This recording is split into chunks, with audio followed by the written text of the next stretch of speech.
దేశ మాజీ ప్రధాని శ్రీ మన్మోహన్ సింగ్ గారి మరణానికి తీవ్ర సంతాపాన్ని వైఎస్ఆర్ కాంగ్రెస్ పార్టీ వ్యక్తపరుస్తూ రాష్ట్ర వ్యాప్తంగా మా పార్టీ అధ్యక్షులు జగన్మోహన్ రెడ్డి గారి ఆదేశాల మేరకు వారికి సంతాపాన్ని ప్రకటిస్తూ ప్రజా సమస్యల మీద ప్రజల పక్షాన పోరాటం చేస్తున్నటువంటి తరుణంలో ప్రజల మీద అత్యంత పెనుభారాన్ని మోపినటువంటి కరెంటు ఛార్జీలని నిరసిస్తూ ప్రభుత్వం వెంటనే దాన్ని వెనక్కి తీసుకోవాలని చెప్పి పిలుపునిచ్చినటువంటి నిరసన కార్యక్రమాన్ని కూడా రాష్ట్ర వ్యాప్తంగా కొనసాగించాలని చెప్పి నిర్ణయం తీసుకోవడం జరిగింది. మరి ఆ మహోన్నతమైనటువంటి వ్యక్తి మన్మోహన్ సింగ్ గారు దేశానికి 10 సంవత్సరాల పాటు ప్రధానమంత్రిగా అనేక సందర్భాల్లో వారు గతంలో ఆర్థిక శాఖ మంత్రిగా పనిచేసినప్పుడు దేశానికి చేసినటువంటి సేవలు, 10 సంవత్సరాలు ప్రధానమంత్రిగా దేశానికి చేసినటువంటి సేవలు, దేశం ఈరోజు ఈ స్థాయిలో ఉండడానికి వారు తీసుకొచ్చినటువంటి ఆర్థిక సంస్కరణలు, దేశంలో ఉన్నటువంటి వందలాది కోట్ల మంది ప్రజలు సంబంధించినటువంటి భవిష్యత్తుని నిర్ణయిస్తూ వారు తీసుకున్నటువంటి నిర్ణయాలు ఎల్లప్పుడూ కూడా దేశ ప్రజలు గుర్తుపెట్టుకుంటారనేటువంటి విషయాన్ని కూడా ఈ సందర్భంగా తెలియజేసుకుంటూ వారికి ప్రగాఢమైనటువంటి సంతాపాన్ని తెలియజేస్తూ మరి ఈరోజు జగన్మోహన్ రెడ్డి గారు ఇచ్చినటువంటి పిలుపు మేరకు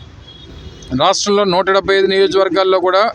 అన్ని ఏడీ కార్యాలయాల ఎదుట నిరసన కార్యక్రమాన్ని చేసి ప్రభుత్వానికి ఒక వినతి పత్రాన్ని అందించాలని చెప్పి పార్టీ అధ్యక్షులు జగన్మోహన్ రెడ్డి గారు ఆదేశించడం జరిగింది. మీ అందరికీ తెలుసు, ఎన్నికల ముందు ఎన్ని మాటలు చెప్పి ఎన్ని హామీలు ఇచ్చి ఏ రకంగా ఓట్లు వేయించుకొని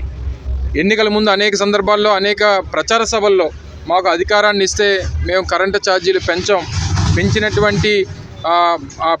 ఆ బాధ్యత మేము తీసుకుంటాం, ఎప్పుడు కూడా ప్రజల మీద భారం పడేటువంటి బాధ్యతకి మేము వ్యతిరేకిస్తాం అనేటువంటి మాటలు అనేక సందర్భాల్లో చెప్పినటువంటి చంద్రబాబు నాయుడు గారు అధికారంలోకి వచ్చినటువంటి 6 నెలల్లోనే 15,000 కోట్ల రూపాయలు భారాన్ని ఈరోజు ప్రజల మీద వేయడం అనేటువంటిది, దీన్ని వైఎస్ఆర్ కాంగ్రెస్ పార్టీ ప్రజల పక్షాన తీవ్రంగా మేము వ్యతిరేకిస్తూ ఉన్నాం. మొన్ననే అక్టోబర్ నెలలో ఒక 6,000 కోట్ల రూపాయలు, ఈ నెలలో మరో 9,000 కోట్ల రూపాయలు, చివరికి ఎస్సీ కాలనీస్లో కూడా గతంలో వైఎస్ఆర్ కాంగ్రెస్ పార్టీ అధికారంలో ఉన్నప్పుడు 200 యూనిట్ల వరకు ఎస్సీ కాలనీస్ ఏవైతే ఉన్నాయో ఎస్సీ సోదరుల కుటుంబాలకు సంబంధించినటువంటివి ఫ్రీ ఆఫ్ కాస్ట్ ఏదైతే స్కీమ్ ఉండేదో ఈరోజు దాన్ని కూడా రద్దు చేస్తూ పూర్తిగా వారిని కూడా ఈరోజు ఎస్సీ కాలనీలో చెమ్మ చీకట్లో ఉండిపోయి ఏ రకంగా పవర్ కట్ చేస్తూ ఉన్నారో అనేటువంటిది కూడా చూస్తూ ఉన్నాం. ఇవన్నీ ప్రధానమైనటువంటి అంశాలన్నింటినీ కూడా తీసుకొని ఈరోజు రాష్ట్ర వ్యాప్తంగా కూడా నిరసన కార్యక్రమాలని మేము చేస్తూ ఉన్నాం. తప్పకుండా ప్రభుత్వం మీద ఒత్తిడి తీసుకొని వస్తాం. ఇది ఒక్కటే కాదు, అనేక హామీలు ఎన్నికల్లో ఇచ్చినటువంటి సందర్భాల్లో 6 నెలలు పూర్తయి 7 నెలలు పూర్తయిపోతున్నటువంటి సందర్భంలో కూడా ఇప్పటికీ కూడా ఏ రకమైనటువంటి హామీలను నిలబెట్టుకున్నటువంటి ఈ కూటమి ప్రభుత్వం మీద వైఎస్ఆర్ కాంగ్రెస్ పార్టీ ప్రతిపక్షంగా పెద్ద ఎత్తున మరింత ఆందోళన కార్యక్రమాలు,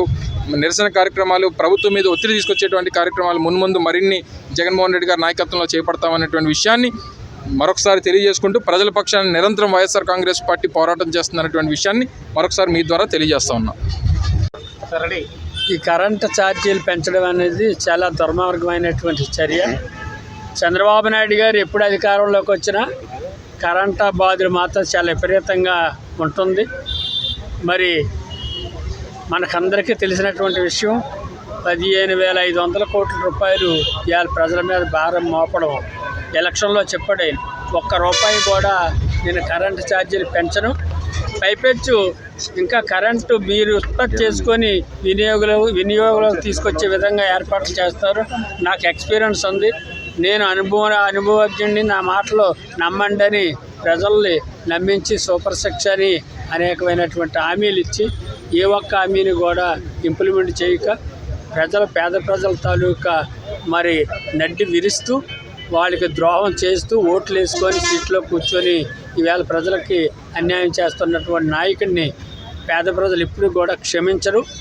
ఈ సూపర్ సిక్స్ అనే దాన్ని ఇంప్లిమెంట్ చేయకపోతే 2014లో ఏ రకంగా అయితే 600 వాగ్దానాలు చేసి ఇంప్లిమెంట్ చేయకపోతే 2019లో బుద్ధి చెప్పారు. ఇప్పుడు కూడా అదే పరిస్థితి 2029లో చంద్రబాబు నాయుడుకి వస్తుందని మీ ద్వారా తెలియపరచు.